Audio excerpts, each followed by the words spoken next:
Muy buenas tardes, señoras y señores. Good afternoon, ladies and gentlemen, dear attendees to this first plenary session of the Global Network on Electoral Justice. My name is Mara Gomez, and I am going to open this last session of conclusions and closing ceremony. I am going to give the floor now to Alberto Guevara Castro, General Director of Operations of the Electoral Tribunal of the Federal Judiciary, in order to provide us with the conclusions. Thank you very much.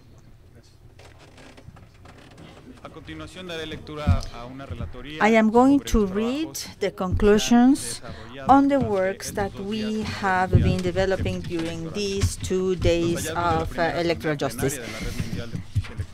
The findings are as follows. It is necessary to have a global network on electoral justice because we are facing a global context of technological evolution which demands the immediate action of the institutions and the civil society. Something that is good to defend democracy and to do it inclusive. We need an accessible and efficient electoral justice in order to guarantee the legitimacy and the political stability of the human development. This is a huge responsibility. We should rescue democracy from electoral justice, and this is a huge challenge. But this is possible with the collaboration and the will of different institutions and organizations and the civil society that are committed to the strengthening of the rule of law, which is constitutional and political. Electoral justice is important to face for the democratic disaffection. This disaffection is expressed in the growing abstention, in the decrease of the members of the parties, the proliferation of independent candidacies, and the anti-system parties and the institutions, and the volatility.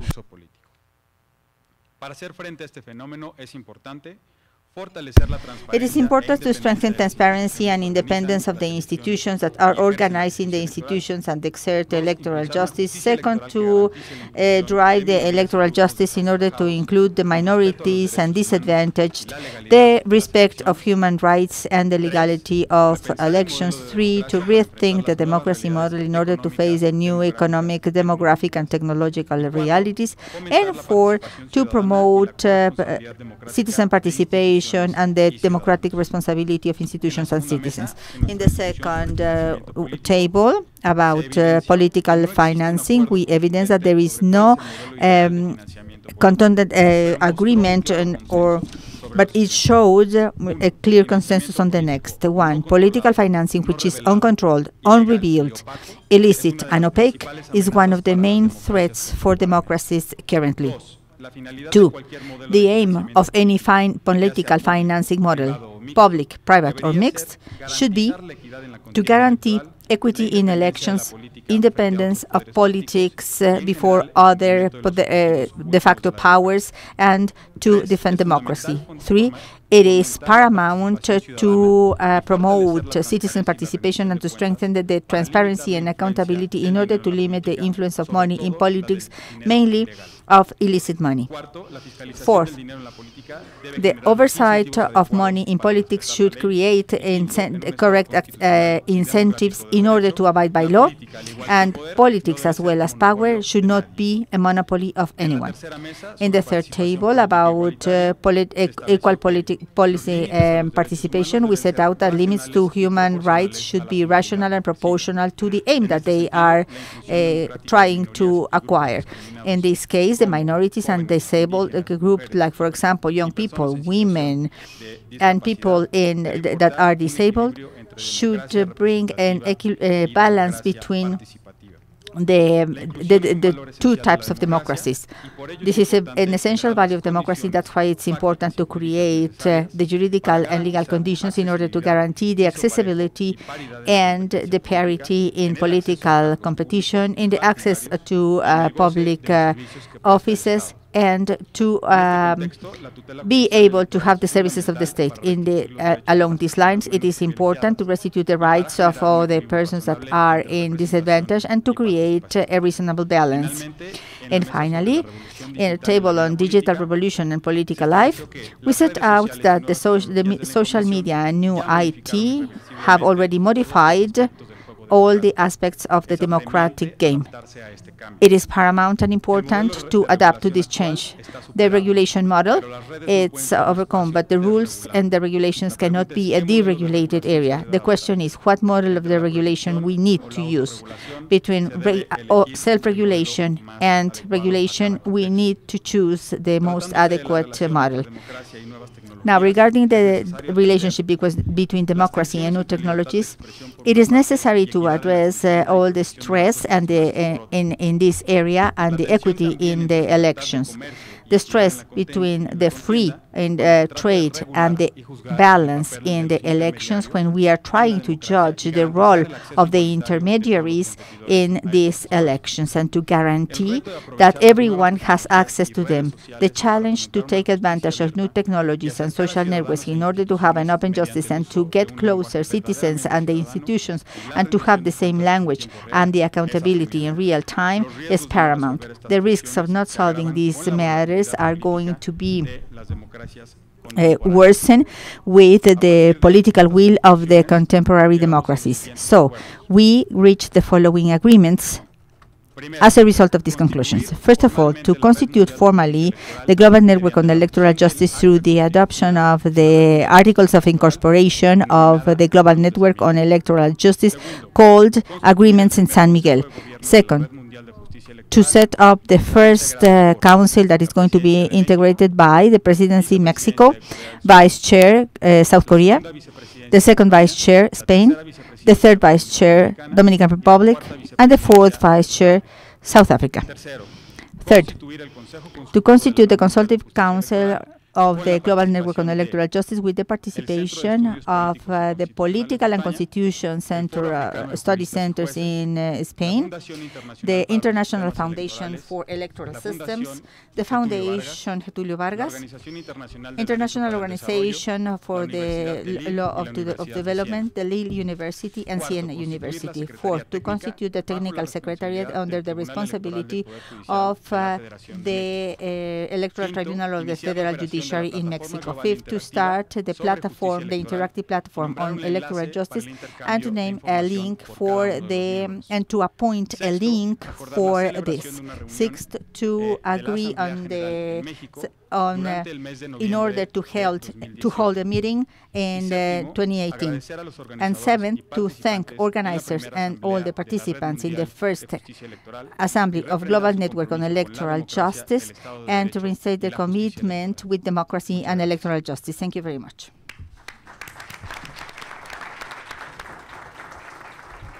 Muchas gracias. Thank you very much, Mr. Guevara Castro. Now, we are going to give the floor to the Electoral Tribunal of the Federal Judiciary, who is going to address the closing ceremony of this first plenary session of the Global Network on Electoral Justice. Go ahead, Mr. Chief Justice. It's Councilor. Thank you very much for the invitation that you have extended me for the Electoral Tribunal on Federal Judiciary, specifically the Justice José Luis Vargas. Of course, all of those who are part of the High Chamber, and to Justice Chair, Chief Chair, Ms. Otalara. I also would like to apologize for not being able to be here yesterday. I was in Campeche in a meeting of the Association of Judges, and I had to be there as we are 3 judge organizations. our colleagues from the Electoral Tribunal, the Federal Judiciary, and different councillors were able to participate in this meeting. So I would like to thank you for the Electoral Tribunal of the Federal Judiciary was taken into consideration in order to participate in this first assembly of the Global Network on Electoral Justice.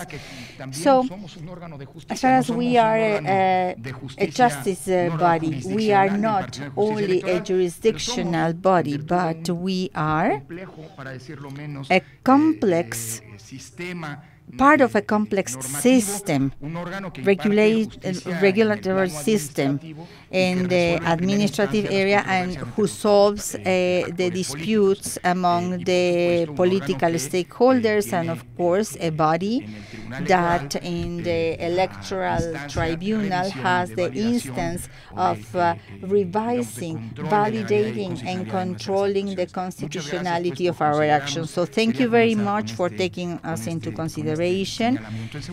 And in the second place, and if you allow me, I would like to address you and personally and on behalf of the National Electoral Institute to pronounce a severe condemn to the threats that in the social media we have received for Mrs. Monica Risotto, who is a colleague and also a former officer of this Federal National Institute, this Electoral Institute, which are non-acceptable in the democracy. Democracy assumes the natural existence in the electoral arena for the political power, so we assume the existence of certain disputes and different positions and oppositions, even of certain stress and political differences. But what democracy assumes is, by definition, not the absence of conflict, not the absence of disputes, not the absence of political stress, but the fact that there are institutional pathways in order to solve those deficiencies in a pacific manner. So from this forum, and it was very important for me, I insist on my own behalf and on behalf of the National Electoral Institute to express a condemn to any intimidation and violence act against any official or any electoral instance. This is something that is unacceptable, and these intimidation acts could not be oversight. So I would like to honestly thank you for inviting me to participate in the closing ceremony of this first Global Network on Electoral Justice session. I was listening that from other countries you have a similar issue, so it is a virtue of the comparison and a way to contribute to the consolidation of our democracies. I have always said that even though we have similar issues, there are no equal solutions for one problem, but every problem which is solved specifically by each one of the countries serves as a comparison, but it's not necessarily the solution to these issues.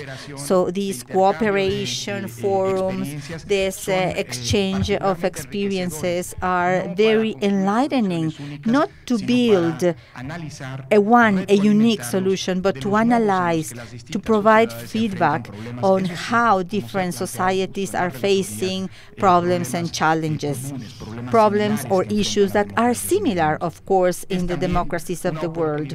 It is also a great opportunity to assess our jurisdictional and organizational decisions that we have made, to compare them with those that have been made in other nations.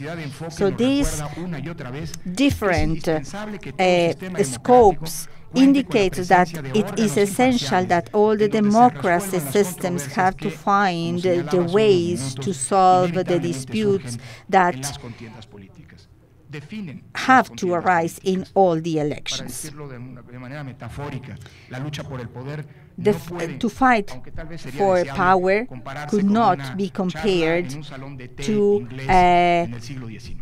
a chit-chat in a tea room in England, for example.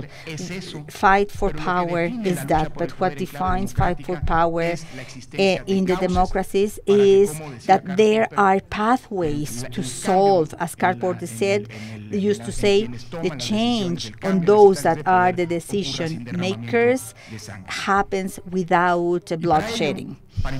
And in order to do this, we need for the authorities to be placed face to face in front of the candidates. We need to have some instances that have to follow certain procedures, clear procedures, known procedures, so that the importance of the democratic rules are not changed once the game has begun.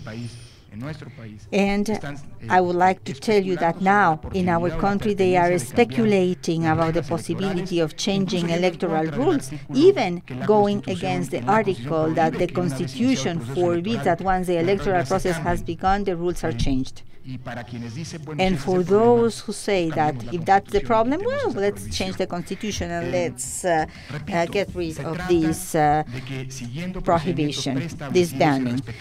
So we need to continue following the set procedures and in order to solve the controversies that could be arousing within the countries and the parties and the citizens. In Mexico, the transition process to democracy needed institutions to guarantee the legality of the elections and to assure the full right of the citizens, parties, etc. This institutional construction implied to build pathways for the pacific solution of disputes of those that are competing for the public office.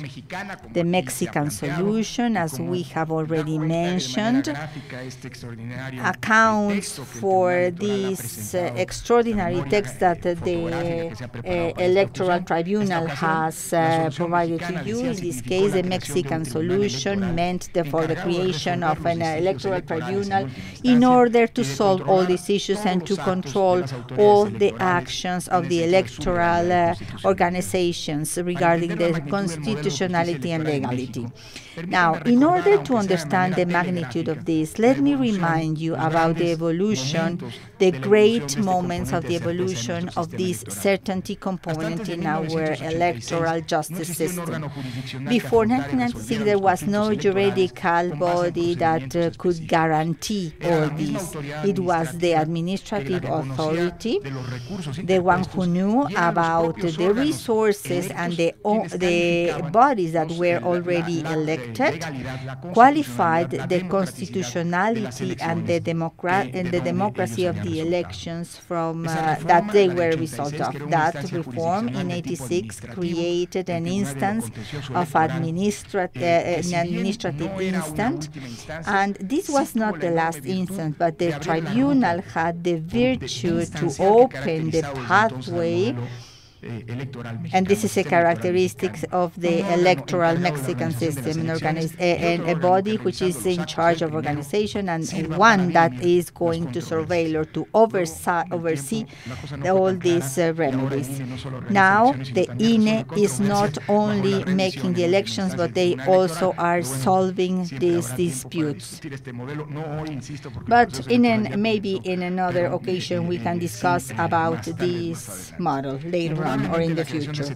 Undoubtedly, the creation of this tribunal was a novelty, and it set out a valuable historical precedent for what we have called the judicialization of the policy, and in order to be independent from other stakeholders.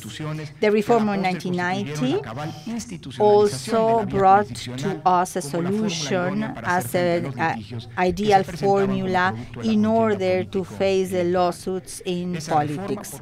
This reform, by the way, created by the Federal Electoral Institute as an administrative authority who was in charge of organizing the elections, and it was the jurisdictional body in charge to oversee and to qualify the validity of the elections. The reform in 1996 ended the institutional construction system when they constituted the Electoral Tribunal of the Federal Judiciary as a maximum authority of the country by superseding the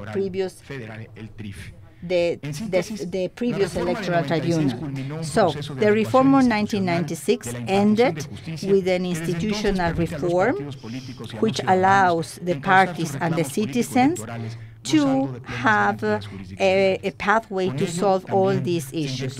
With this, we injected a high doses of trust to elections. I think it's worth to point out that moreover of these difficult times that we have lived, we have had as a consequence that in Mexico, typically democratic phenomena like closed elections, alternance, and divided governments, etc., have been part of the history of our country. So it's important to stress out that parallel to the highly difficult discussions of the political world that have happened after some elections, moreover, the intense and in the future we shall think that not necessarily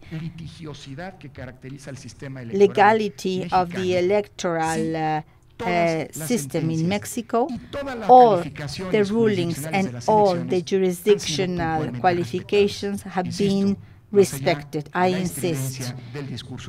Moreover, the public speech and the public expression and the malaise with the administrative and legal pronouncements, the legal area has allowed us to solve in these 3 decades the conflicts that is coming from the elections.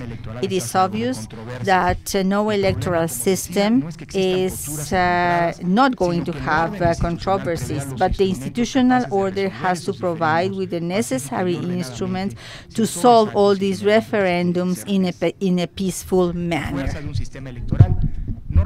The strength of an electoral system does not abide by the solving conflicts, disputes, or even the presence of eventual irregularities, but it must have mechanisms to solve these, mechanisms that are known and packed and have been agreed upon, that are acknowledged and specified in the laws and the Constitution, so that all electoral conflicts have viable solutions, viable legal solutions. So electoral authorities, in order to fulfill their tasks, we cannot be susceptible to the opinions of the public, but we can't orient our decisions based on them. We cannot just act upon speculations, and we cannot forget the autonomy based on economic or political pressures of the different branches of government.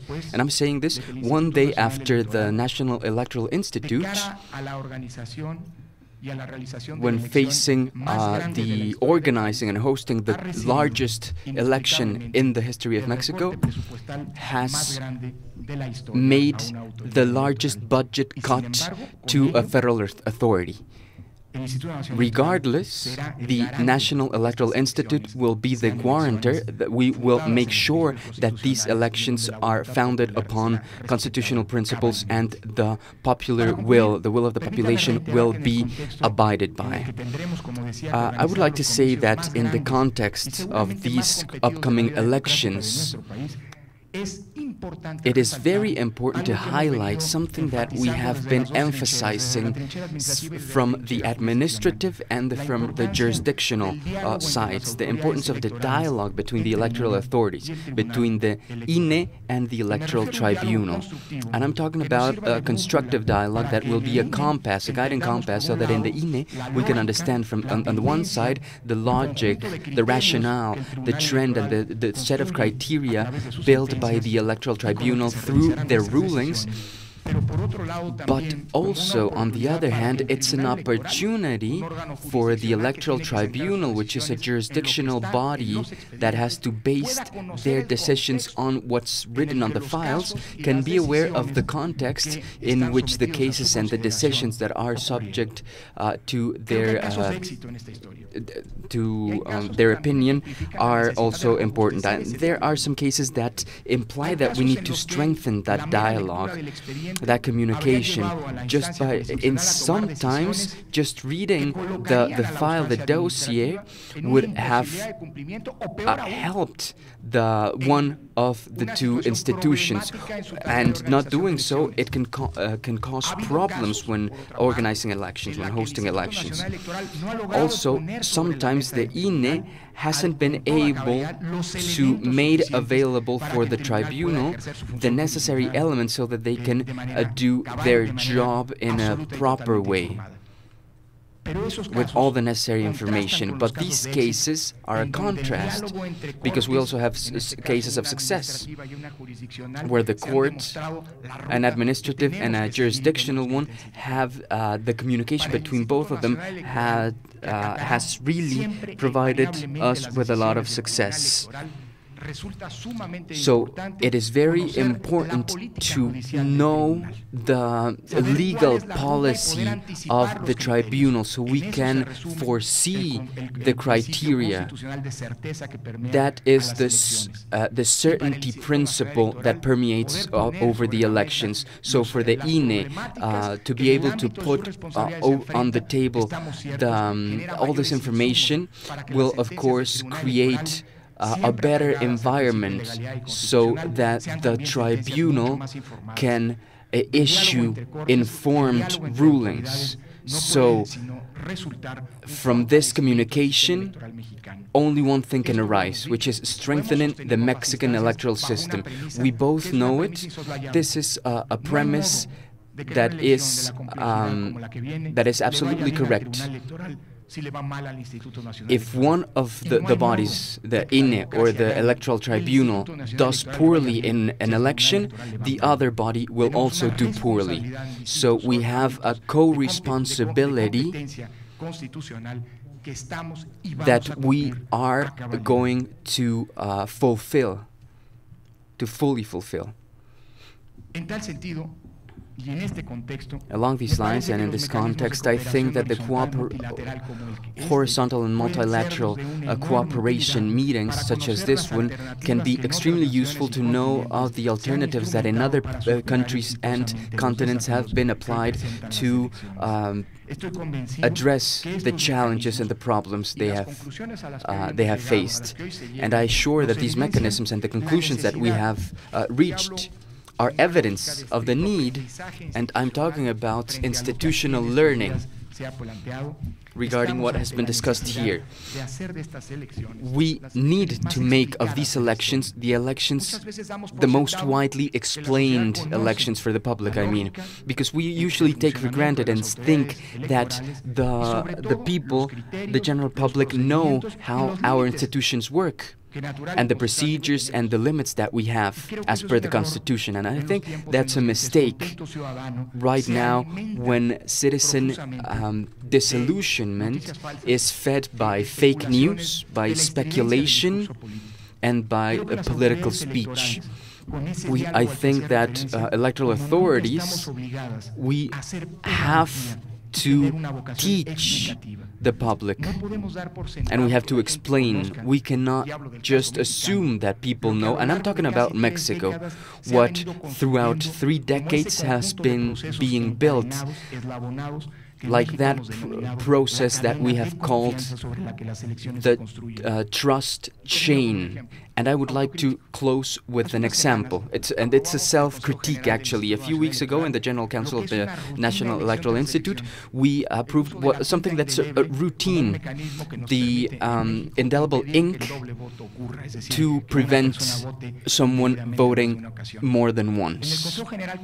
In the General Council, when we were about to approve that decision, and Councillor Favela and Councillor Claudia Zavala won't let me lie here, we were about to pass the point to just vote it without talking about it. And at a certain point I said, you know what, we have to explain why this is. It might seem something very superficial and not something too important, but we have to explain that. So that's what I mean. We as electoral authorities, we cannot just assume that citizens are aware of the scope of our activities and the reason behind the existence of our institutions. They also have to know how our decisions and how the laws are used to protect electoral processes from actions that might undermine our democracy. And I think this is something that has to be done, especially in these times where there's a lot of discontent and dissolution, and when elections are becoming more and more complex. I really, really want to thank you for the opportunity of participating in this closing session, especially Justice José Luis Vargas. He's a friend of mine from I don't know how many years. We have been in so many meetings, so many events together, and he was kind enough to invite me to this global network on electoral justice that will help us to consolidate in our democracy, to consolidate our democracies and to lead us to a new horizon that will help our institutions to become most trustworthy in the minds of our citizens and to strengthen democracy and to promote peace. Thank you very much. Thank you very much, President Councillor. And now to formally close this first plenary assembly, I would like to give the floor to José Luis Vargas Valdez. Please go ahead, Mr. Justice. Thank you. Well, first of all, I would like to make a comment on the kind words of the President Councillor of the National Electoral Institute, Lorenzo Córdoba. And I would like to apologize because these are domestic issues, but I think it is the ideal moment to say so, so I will be very brief. I think that the participation of the Electoral National Institute in this global network yesterday with four of the 11 council members and the attendance of the President Councillor, I think attests and dissipates any kind of conflict or alleged conflict between our two institutions. Of course, we are institutions that have common tasks, which is protect transparency and the certainty of the Mexican electoral process, and this is how the Mexican electoral architecture is built, so that one institute executes or implements and the other institute oversees that implementation. So I would like to thank you, President Councillor, for being here. And I would like to also thank the other councillors of the INE for being here and for helping us with matters that have an impact on the jurisdictional matters that are of our concern. I also think what Mr. President Councillor has said regarding his colleague of the High Chamber of the Electoral Institute.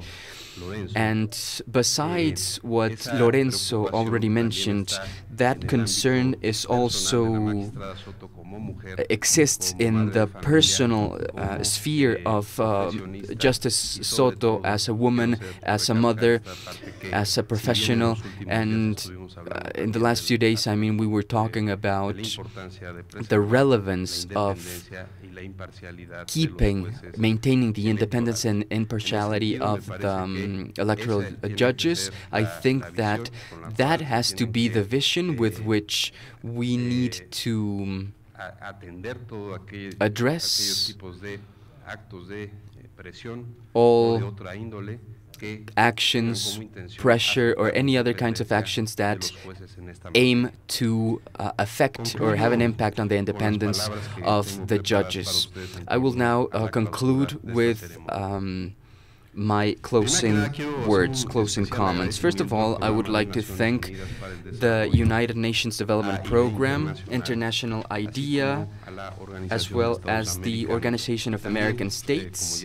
And like already mentioned before, I would also like to thank the IFES and all the different bodies that have helped us to create the Global Network on Electoral Justice and to hold the first assembly. I would like to thank the representatives of all 28 countries and 16 international organizations.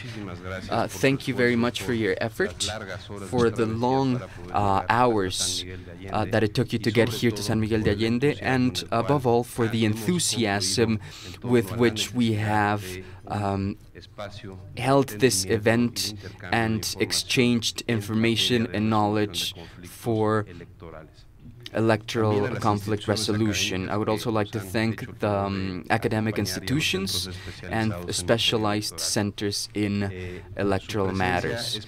Your presence here is evidence of your commitment with a world that is more democratic and equal. In a globalized world by technology and political and economic interdependence, the problems of one are the problems of many. Democratic disaffection and the challenges faced by us regarding the new technologies are not a problem of just one state. The social media and the demographic mobilization has blurred the borders of political democracies that we already mentioned, and they have empowered individuals and provided voice and structure to those who didn't have it before. These changes have put more pressure on our democracies and institutions, pressure to include minorities and underprivileged groups, to control money, politics, and elections in a better way, pressure to adapt our laws and criteria to the new circumstances which are of technological, social, and political nature. To summarize, this is a pressure to create a democracy that is more efficient, functional, and for the benefit of all. To deal with these pressures is the key of the legitimacy of democracy and its institutions today. In that context, the responsibility of those who judge upon and think on electoral justice is huge. We are the last instance of defense for democracy. We are the balance that solves the disagreement and exclusions. In a technological and globalized world, only coordination, cooperation, and international exchange of experiences and good practices will allow us to address that and to fulfill that high responsibility with the speed required by the challenges we are facing. Based on that arises the importance of building this global network on electoral justice. What we decided to do today lays the foundation for international cooperation to exchange good practices and information, which without a doubt will be very useful to address the challenges of modern democracies. I would only like to thank now the huge commitment of each and every one of you and the interest, your interest for participating in this first assembly. And now I would like to invite you to to continue making efforts and striving to provide a long life to this global network, which is a commitment with democracy, with justice, and in order to build a world that is more fair. And if you will allow me, please everyone to stand up.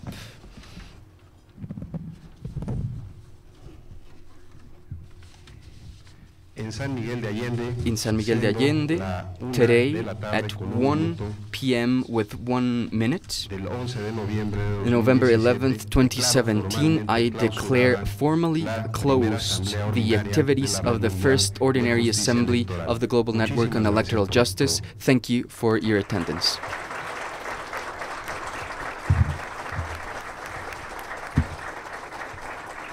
Muchas gracias a todos por su asistencia. Thank you. Gracias también por la participación. Thank you for your attendance. Thank you for your engagement, your participation during this first plenary assembly of the Global Network on Electoral Justice. And this is not a goodbye, but this is see you later. And have an excellent afternoon here in San Miguel. Thank you.